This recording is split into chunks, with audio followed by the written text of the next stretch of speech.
Hey, everybody, and welcome to episode 229 of How I Built It, the podcast that offers actionable tech tips for small business owners. Today's sponsors are Textexpander and Podcast Liftoff. You'll hear about them later in the show.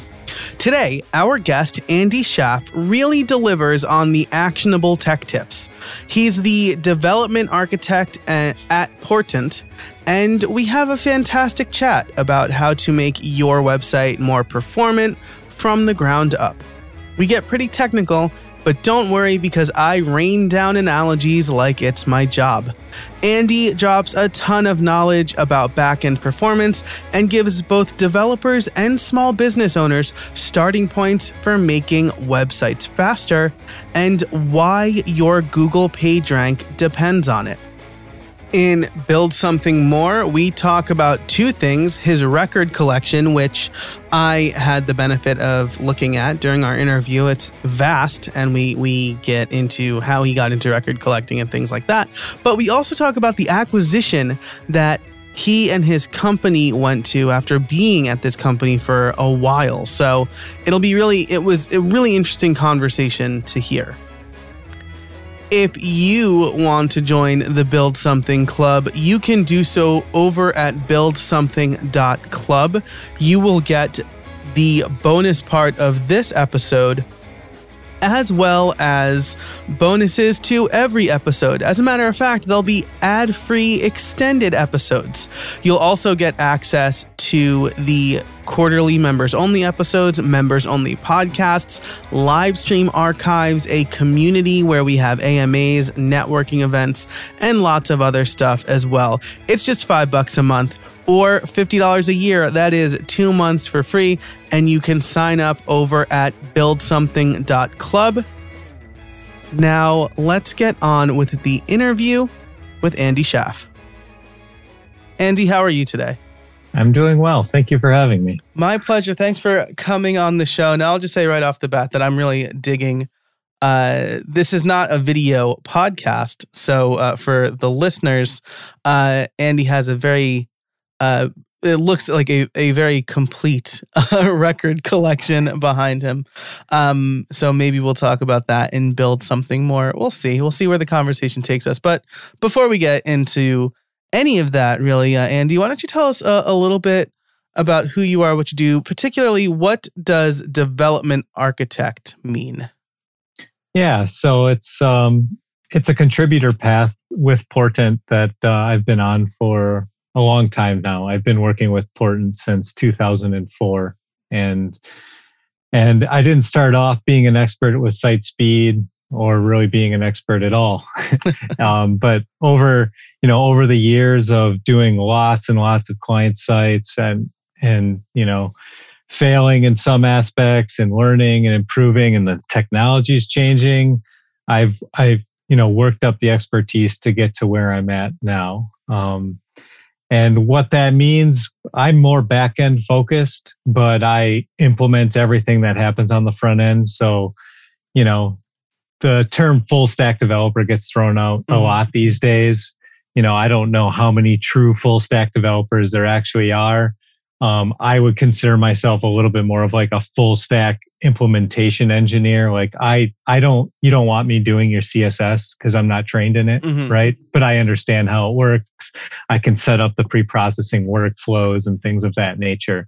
But my expertise is more on, I create environments that make sites super fast, working with the various caching technologies and configuring the web servers like Nginx and Apache to make those sites run very quickly, or at least give the really good server response time, which is a backbone of a lot of site speed. So that then just coupled with I have a bachelor's of science in computer science degree. So that using that, like the back end stuff, coupled with just my general knowledge of coding, that all gets put into. I end up running projects when we do site builds, all the development side of things. So I help plan from even the SOW, which we've gone component-based SOWs and component-based design into component-based, development thought process that really helps our teams compartmentalize what we're actually doing so we can break it down and scope it better. That also helps us in our sprint planning as well. Cool. Very cool. So, Yeah. important, first of all, do you like, I usually drop the middle T. I went to college in Scranton, and that's how they say Scranton. So, I might drop the middle T if that's okay. No But so Important is a digital marketing agency, right? Is that? Yeah, that's correct. Okay. Yeah, we mainly work online. We dabble a little bit off, but we're pretty much focused. And that includes a whole suite of services, from making the website and SEO, pay-per-click ads, things like that. Like the whole we suite, do. yeah. We do everything under the umbrella of digital marketing. So we consider ourselves full service. So we'll do design, UX, information architecture, down into the development of the site, and then some of those other services like PPC and social, SEO. We have a big analytics department, and Nice. all those come together to really create a solid plan for our clients. Yeah, that's fantastic, and I'm sure it makes your clients' lives easier because I'm a freelancer. I would consider myself, when I was doing more development work and when I was at an agency, a front end developer. I used to think I was both. And then I met actual back-end developers, and I'm like, I don't know how Memcache works at all. I'm just going to write my CSS. So you've been working with them since 2004. You have a bachelor's in comp sci. I have a master's in what I say is like a fake major. It was media infotech, but my bachelor's in that. I have my master's in software engineering though. So I feel like we probably took very similar paths. What year did you graduate? And from there, I want to figure out what you learned and what you talked about. Yeah, so I graduated in 2004. Okay. So this is about 3 years before I graduated. Okay. Cool. So was Agile like the big thing that your teachers talked about? Because like every course I had for like 2 straight years talked about the Agile Manifesto.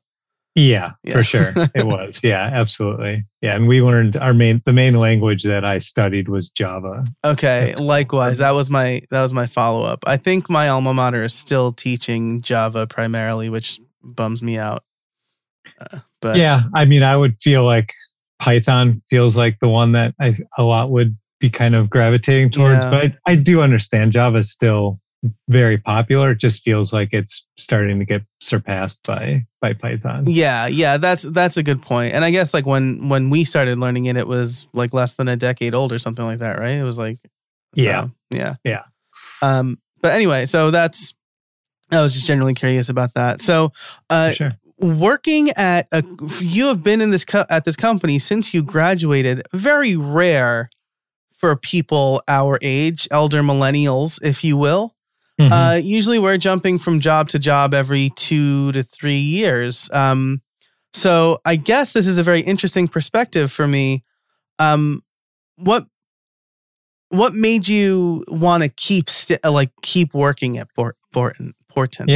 Yeah. So it was mainly the people, to be honest. So Ian Lurie is the one who founded the company and kind of led us to new heights, I guess you could say, because I was like the 13th employee. So it was a really small company.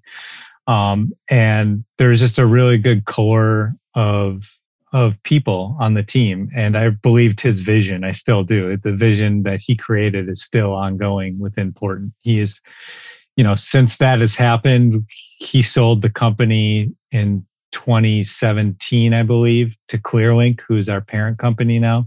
But we're basically the marketing agency for ClearLink. Okay. And the way that we've been running stuff since, obviously we've gone through permutation since 2004, but it feels like we really hit the ground running and had a full head of steam somewhere around 2012, 2013.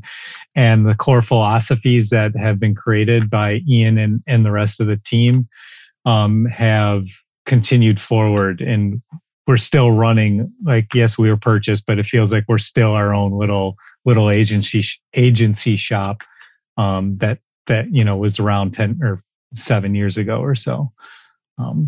So that's one of the reasons why I've stuck with it. The other reason is I'm able to work on a lot of different things. I have a lot of flexibility. I'm not just pounding on the same one product all the time.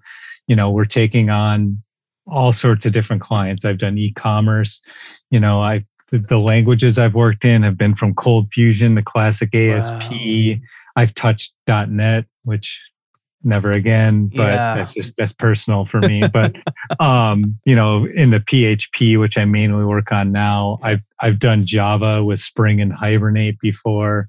So because we're a smaller company and we have a whole variety of clients in pretty much any industry, I've seen all sorts of stuff, and so I would consider myself battle tested because of that. Because I've had to figure out tons of things on the fly, Microsoft SQL Server, all sorts of different stuff like that. So, yeah, man, that's awesome. That's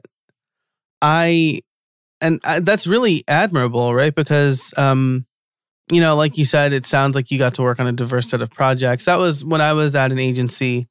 It was a lot of fun from that aspect. There was a lot of new problems I was solving on a regular basis, and part of the reason I left was my daughter was just born, and I feel like the agency life didn't jive with the kind of family life I wanted to have. But maybe we can also talk about the acquisition process and build something more section, because. Cool. I'm pretty well in the WordPress space. I don't know if you do a lot of work with WordPress, but yeah. There have been a lot of acquisitions. As we record this, there have been a lot of acquisitions in the WordPress space lately. So seeing one that happened kind of outside of the WordPress space is probably going to be interesting. Awesome. So the agency has been around for... Well, you've been there for nearly 20 years, so you have certainly seen a lot.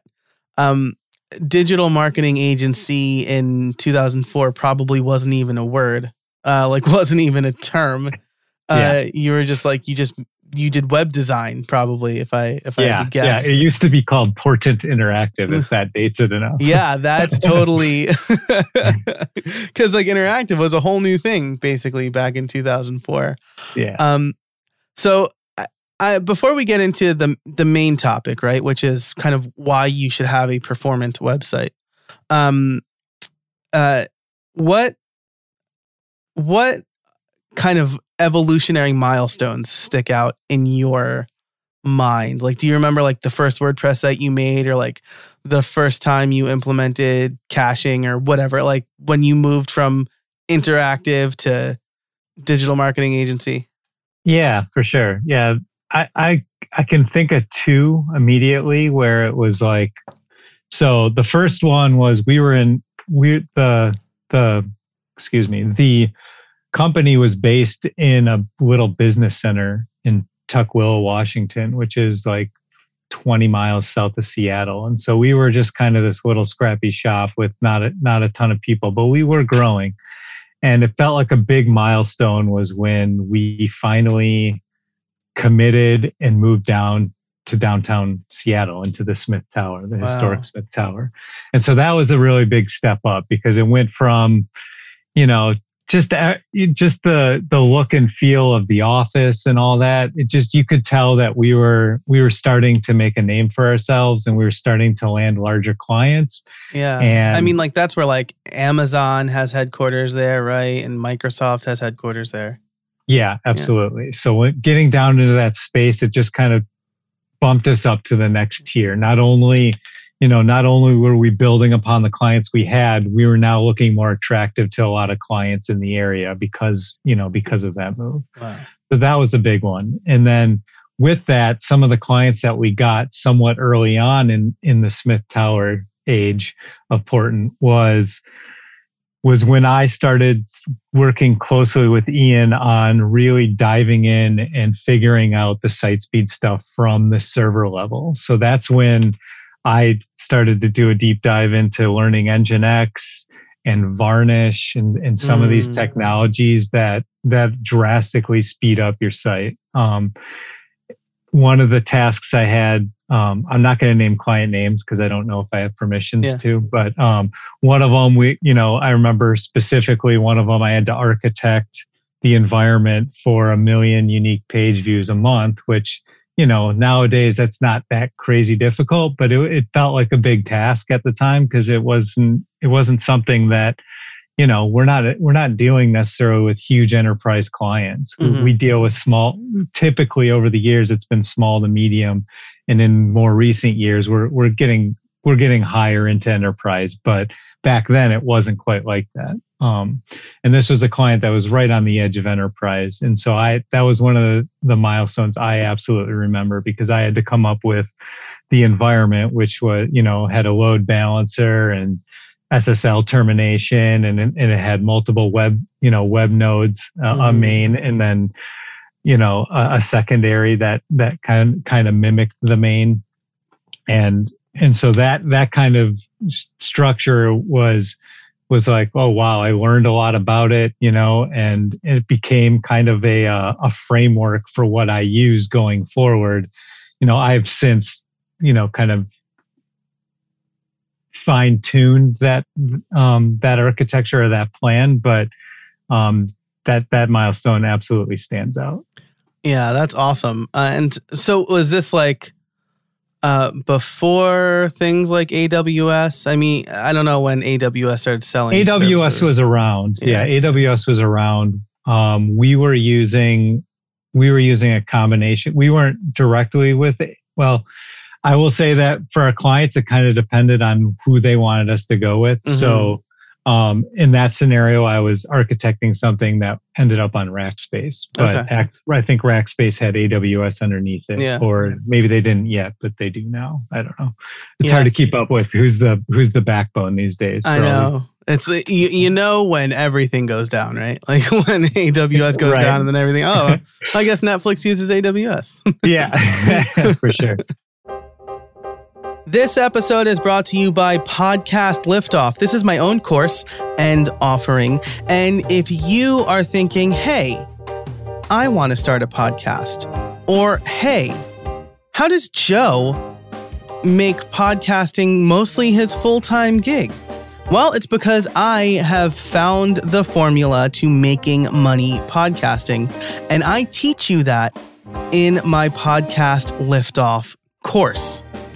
So if you head over to podcastliftoff.com, you can enroll in Podcast Liftoff, learn all the ins and outs of launching a podcast if you haven't done that yet, or if you want to cut to the quick, you can take what I think are the two most valuable sections there, which are creating consistent content and monetizing your podcast through sponsorship or otherwise. It's big value. I have made over $200,000 podcasting. It is a large portion of my income, and I am self-employed full-time, and I have monetized my podcast in multiple ways, not just through the sponsorships that you hear on this show. So if you are interested, head over to podcastliftoff.com. Check it out. Enroll in the course. Start making money with your podcast. Podcasts are fun, but they cost money, and they can make you money. Again, podcastliftoff.com. Use the code BUILT, B-U-I-L-T, at checkout for a cool 20% off. For a while, the conversation around website performance was just like, don't make your images too big, or like, don't bloat your JavaScript or whatever. Yeah. And even like, I mean, I'm not, again, I know I've known Apache since I was making websites in like 2000. Nginx is something I have kind of heard and have used because the hosting company I use uses them, but I've never dug into like the finer points. Like they do redirects differently or whatever, but on that level. But what for my own edification, what are maybe the top 2 differences or top 3 differences between like Apache and Nginx, or are there not that many differences? I mean, at this point, I think you can tune Apache to be pretty similar to Nginx, but I know that Nginx is just lightning fast with its ability to recall cached configuration. Gotcha. It is primarily used, like it's the number one used web server when you're talking about any load balancer. Like any load balancer is using Nginx. Gotcha. It's just super fast at being able to handle those requests as they come in and do whatever the configuration is set to do. Gotcha. But like Apache can be fine-tuned to be super quick. Like one of the kind of the gotchas that isn't a default setting in Apache is shoot, I'm gonna forget what the name is, but I can explain it. It's basically Apache by default says, hey, look in every directory, and if there's an htaccess file, read it.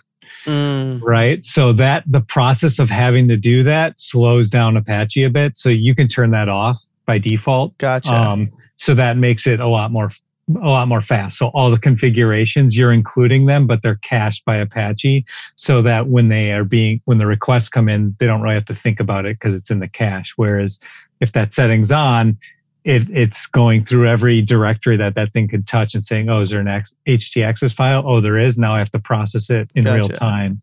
Yeah. It's like asking somebody like to find something in a book by reading every page of the book instead of saying like, oh, it's in chapter 4. Like, yeah, exactly. Yeah. Gotcha. Very interesting. And again, for the non back-endy folks, a load balancer is essentially traffic comes in. You look at however many machines you are, I hope I'm explaining this right. You're looking at however many machines like have your files, your website abstractly, and then it just sends it to the one that has the least amount of traffic, we'll say. Very high level abstract sort of. Yeah. Okay. Yep. That's correct. Yeah. I got like a crash course from my friends at the University of Scranton when I was a web developer, and they're like, we just set up this cool thing. And I'm like, lay it on me. No, for sure. Cool. Yeah. So, okay, let's get to the main event now that we've laid a bunch of groundwork here. So when we talked pre-show, we talked about improving clients' LCP, FID, and FCP. The title of this will probably include something sexier than that, like why your website shouldn't be slow or whatever. Yeah. What do those 3 acronyms mean? Yeah, so LCP, and just so everyone listening, these are all core web vital metrics that Google has standardized or created in the last couple of years, and supposedly they're supposed to be already in effect. They're supposed to become a ranking factor starting in, I believe, the end of May. So basically June 1, but no one knows for sure because it's Google. Yeah. But so those metrics, those are core web vital metrics. So LCP stands for largest contentful paint, and then FID is first input delay, and FCP is first contentful paint. And so largest contentful paint is basically what Google is determining is like the largest rendered block in the viewport when your page loads. Most cases, at least for all the sites that I've worked on, it's like 95% or more. It's a masthead, right? Most images when you come to their homepage, or I mean, this is for every page, I suppose, but like there's a lot of mastheads. So typically that is what an LCP is. But by definition, it's what is determined as like the largest text or largest image block in the viewport. And do you mean that by like volume of viewport or like megabytes, or hopefully not megabytes? Volume. Yeah, okay. It's volume of viewport. Yeah. Okay, cool. Yep. And then first input delay and first contentful paint is the measure that it is basically the measure it takes for your user to be able to, first input delay is the metric it takes from the time that the browser the user first starts to load the page and when they can first interact with the page. And then first contentful paint is the time it takes from when the user requested it to when something shows up on their screen. So it's possible that if you've done page speed, like you've used page speed insights or some of the other tools that give you a visual of your site loading, they'll show you kind of frame by frame what is showing up on, to a user when they load it. A lot of times, if you have a fast internet connection, you don't see it because it happens so fast, but it's broken down like that. Yeah, absolutely. And something that I talked about in my HTML and CSS book, the Visual Quick Start Guide specifically, was testing by using some browser tools to kind of simulate really slow internet, right? So you can simulate like 4G or 3G or like Philly International Airport. I think it's its own entry. And doing that, right, is pretty important, right? Because you probably have super fast internet. I have super fast internet. Most of our users won't have super fast internet. Yeah, for sure. And I mean, I don't know what the numbers are off the top of my head, but a majority of people are loading sites from a mobile phone or some kind of device. And it's something in the 3G range, 3 to 4G range is kind of like what the average is right now. So it is important to look at that. I know there's lots of tools out there that help you do that. Google itself and in the Chrome console is one of those places that makes it pretty easy to simulate that. And I'm pretty sure that Lighthouse automatically uses a 3G or 3G/4G throttled connection when it does its tests. Gotcha. So let's talk about Lighthouse really quick. What is that? How does that help us as developers? Yeah. So Lighthouse is Google's tool that basically tests your site speed and then provides recommendations around those. It can be run straight out of the console.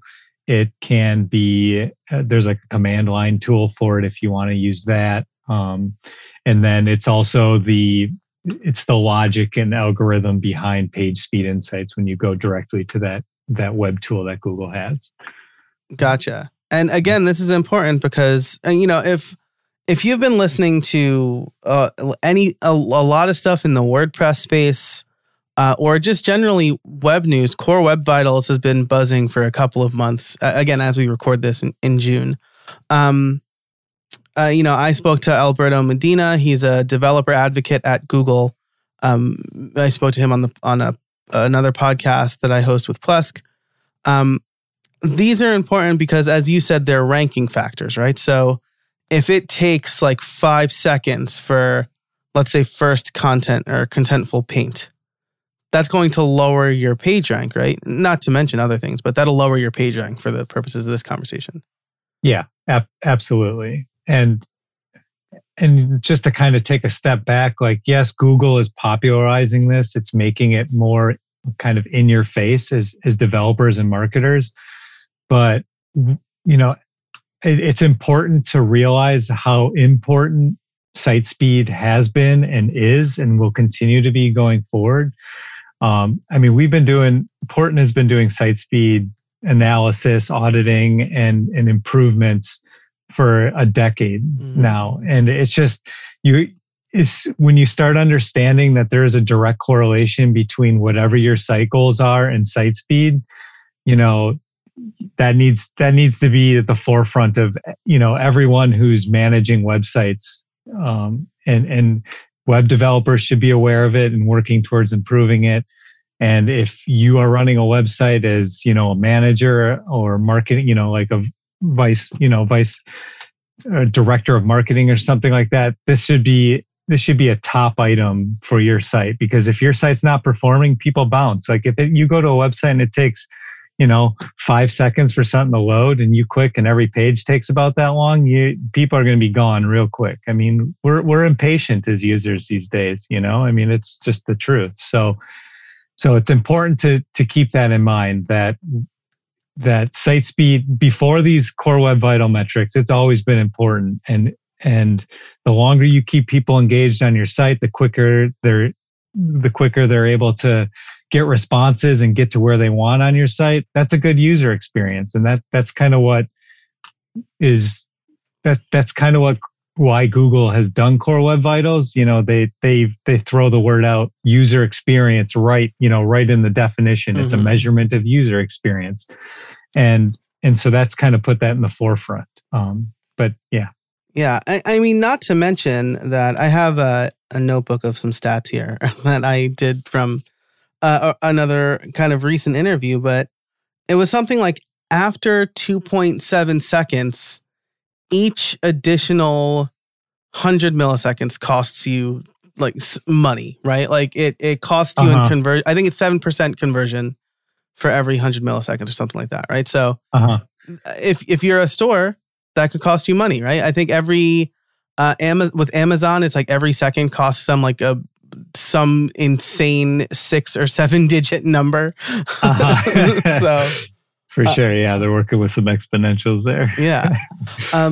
So you're right. Like as a business owner, if your site is slow, A, people will leave, but B, people will, if they don't leave, they'll just be frustrated, right? If they see the form, but they can't interact, right? The first input delay, if it loads and then they press the input field and nothing happens, they're going to be frustrated. Yeah, and absolutely. That reflects poorly on you. So maybe what we can do here with our remaining time, you're a back end guy, I'm a front end guy.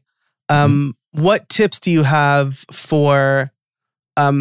This was very developer focused, so maybe we could talk about what developers can do to improve performance, as well as what site owners can kind of look for, or maybe give them some things to ask for to make their site faster. Yeah. I mean, there's a lot of tools out there that will measure a site for how well it's performing and what recommendations should be, what best practices should be applied that aren't happening on a website. I'll throw out kind of the main ones that we use. I always will pull up like webpagetest.org immediately and just run a site through that and see what is showing up on there. I will use PageSpeed Insights. I will also use Lighthouse directly in the Chrome Developer Console. Sometimes I use Pingdom, but mainly those first ones are the main ones that I'm looking at. And aside from that, when I'm doing like site speed audits, I start to get into the nitty gritty of like looking at headers and looking at the source of I'll view the HTML source of a page and see what's happening on there. A lot of those tools are obviously doing the same thing and then, giving you action items. So as an overview, without getting too deep into the tech stuff, we'll just keep it at those tools. Okay. Marketers can easily just go to PageSpeed Insights, slap in, their URL and see what their scores are. It'll show you your core web vital metric scores, as well as your overall page speed score and then the recommendations that they give. Gotcha. So you mentioned PageSpeed Insights. That's Google's tool. And so it's important in the context of Google's ranking, right? Because that's the rubric they're using or whatever. There are also other page speed tests like GTmetrix, right? Yeah. How important is it to kind of compare and contrast? Do you always go with one over the other? Or do you just like look for commonalities in both and like, well, if I fix these, it'll be good? Yeah, I mean, they're pretty much all going to come back with the same stuff at this point. Like, that's why I do include webpagetest.org, because I think that it's got some testing on there that has some more server-side stuff that PageSpeed Insights isn't necessarily hitting that I like. It'll tell me immediately if it's using a CDN, which PageSpeed Insights doesn't do. It'll tell me stuff about keep alives and some of the gzip compression or just compression of the transfer of assets. So those are the main two I like. I think GTmetrix also does things similar to webpagetest.org. So, I would say definitely use more than just PageSpeed Insights. don't just use that. Yeah. I know, we get a little beholden to Google sometimes, but you kind of have to use it because it's the leading, with it being a ranking factor and all, you definitely want to know where you're standing as far as Google sees you. But I would say also lean on at least one other tool. Right, because PageSpeed Insights can help you improve the ranking criteria, but maybe Web Page Test or GTmetrix will give you things to improve the user experience. And ultimately, you want to rank to get users who have a good experience on your site. Absolutely. Yep, absolutely. This episode is brought to you by Textexpander. In our fast-paced world, things change constantly, and errors in messaging often have significant consequences. With Textexpander, you can save time by converting any text you type into a keyboard shortcut called a snippet. Say goodbye to repetitive text entry, spelling, and message errors, and trying to remember the right thing to say. When you use Textexpander, you can say the right thing in just a few keystrokes. Textexpander lets you make new approved messaging available to every team member instantly with just a few keystrokes, ensuring your team remains consistent, current, and accurate. Textexpander can also be used in any platform, any app, and anywhere you type. So take back your time and increase your productivity. But that's not all it does. With its advanced snippets, you can create fill-ins, pop-up fields, and more. You can even use JavaScript or AppleScript. I can type out full instructions for my podcast editor, hi Joel, in just a few keystrokes. Another one of my favorite and most used snippets is PPT. This will take whatever text I have on my clipboard and convert it into plain text. No more fighting formatting if I'm copying from Word or anyplace else. Last month, I saved over 2 hours in typing alone. That doesn't even take into the account the time I saved by not having to search for the right link, text, address, or number. You have no idea how many times I want to type out a link to a blog post or an affiliate link and I can't remember it and then I have to go searching for it. That generally takes minutes, but since I have a Textexpander snippet, it takes seconds. Textexpander is available on macOS, Windows, Chrome, iPhone, and iPad. I've been using it a lot more on my iPhone lately because I've been working from my iPhone more because there are days when I'm just not in front of my computer right now. If you've been curious about trying Textexpander or simple automation in general, now's the time. Listeners can get 20% off their first year. Just visit textexpander.com/podcast and let them know that I sent you. Thanks so much to Textexpander for sponsoring the show, and now let's get back to it. So we touched on, I guess we more than touched on, Apache versus Nginx. You just mentioned a CDN. As a developer, these are things that I understand. As a small business owner, we're speaking a whole other language to them. Maybe they hire a development firm, or maybe they're trying to do it themselves. What kind of, should they ask for an Nginx server, do you think? Or I guess what's the action that a small business owner can take to make sure like they have the right things in place?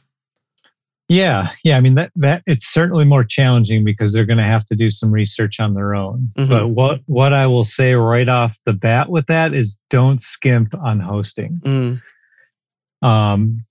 Try not, unless you're really, really small and you don't have any budget, I would suggest, some kind of environment that is not a shared space where you're sharing resources with other websites.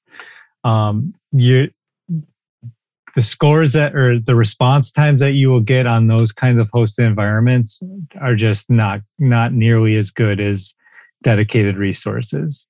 So like in the WordPress world, look at, it's worth, in my mind, it is absolutely worth paying the hosting cost that it would. Like, small business, is $10,000 a lot for hosting for a year? You have to kind of put that into perspective. You know what I mean? Yeah. Because if you're selling something on your website and your website is usually a top, one of the main converting factors for your business, if not 100% of your business, you need to make sure that it's up 99.95% of the time, that it has good server response time, so pay that money for the hosting.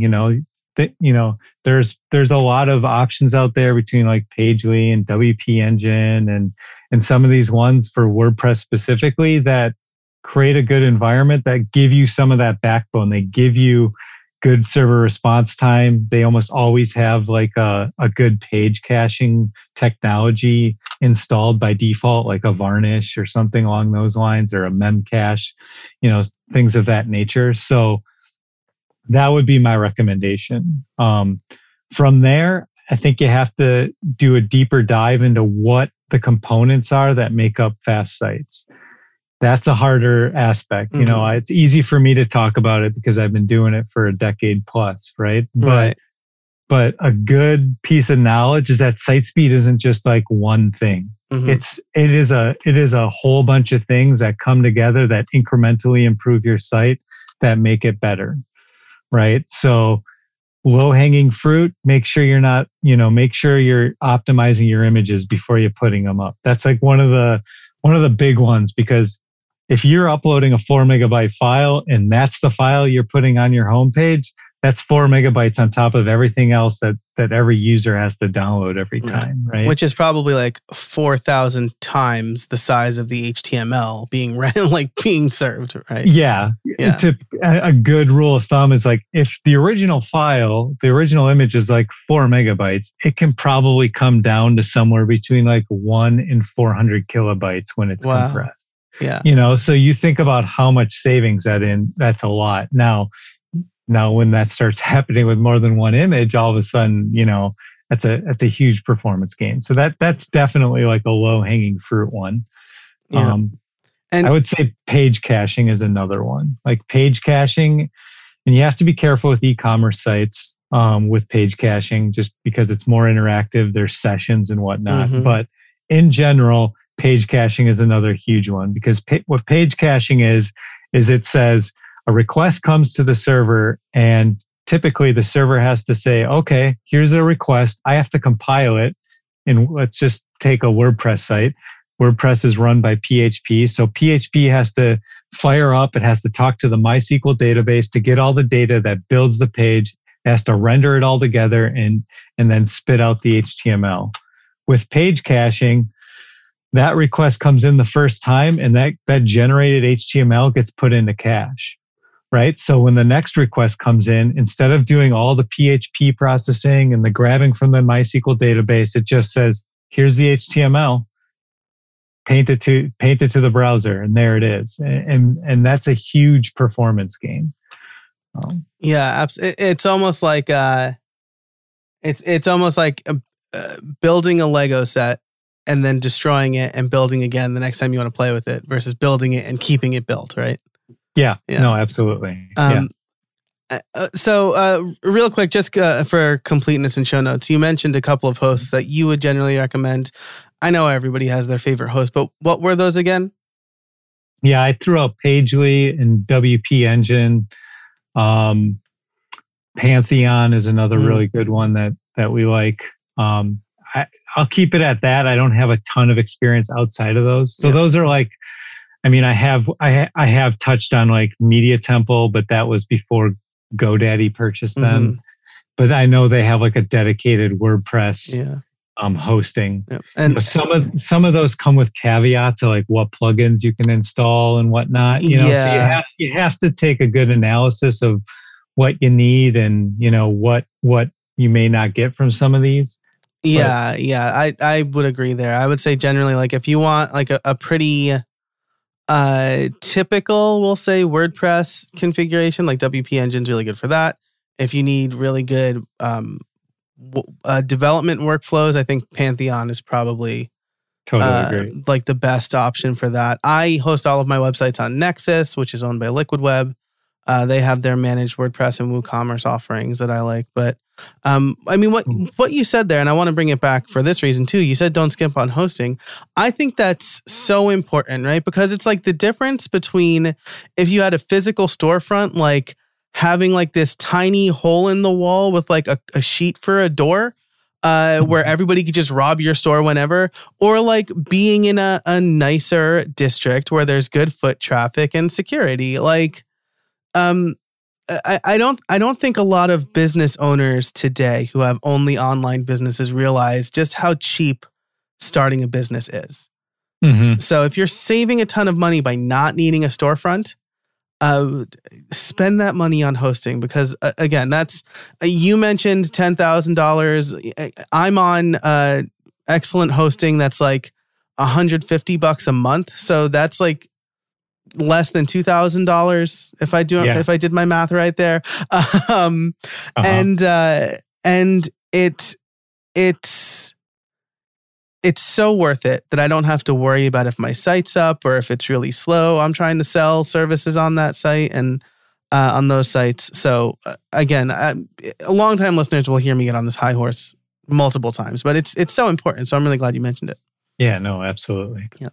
And then I'll just add from the front end. These are things you probably also are aware of, but things like, I like talking about critical CSS because I don't think I don't see an easy way in WordPress to do that unless the theme implements it. But if you have a developer who won't do this like on the fly on your live site and like thoroughly test it, you just put the minimum amount of CSS in the head of your site and then load the rest in the footer. That way there's it's called render blocking scripts or render blocking assets. Because it's like it's like a river trying to go through like a giant boulder versus a bunch of smaller pebbles, I guess is probably a good way to analogize render blocking assets. You don't want one thing holding up everything else, because that will reduce or increase the time for largest contentful paint and first contentful paint. Yeah, absolutely. Like when I first started, or even getting into site speed stuff, eliminating render blocking resources wasn't even a thing. Like that, it's become much more of a forefront need and best practices for site speed in the last, I'd say, like 5 years.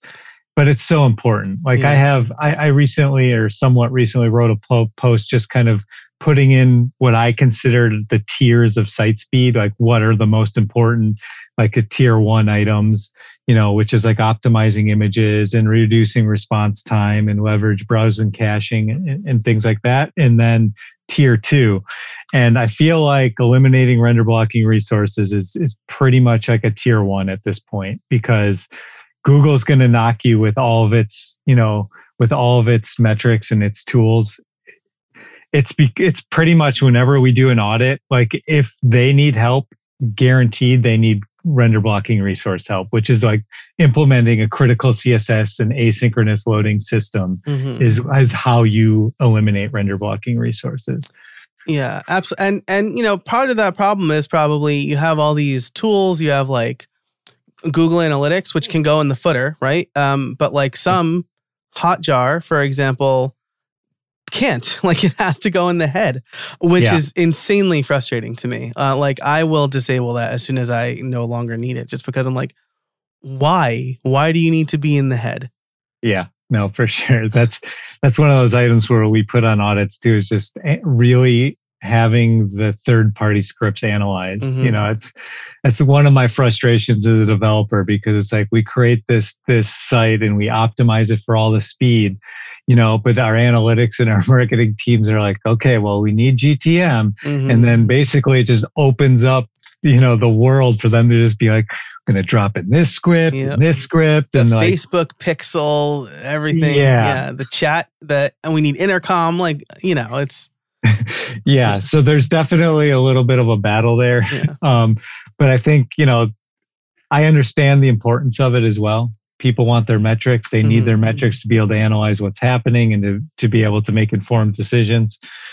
I think it's just a matter of coming together and making sure that it's basically all the scripts on there are absolutely necessary. Yeah. If you're running Hotjar, run that test for a week or whatever you need, then turn it off and make sure that you're, being vigilant about those things. Yeah.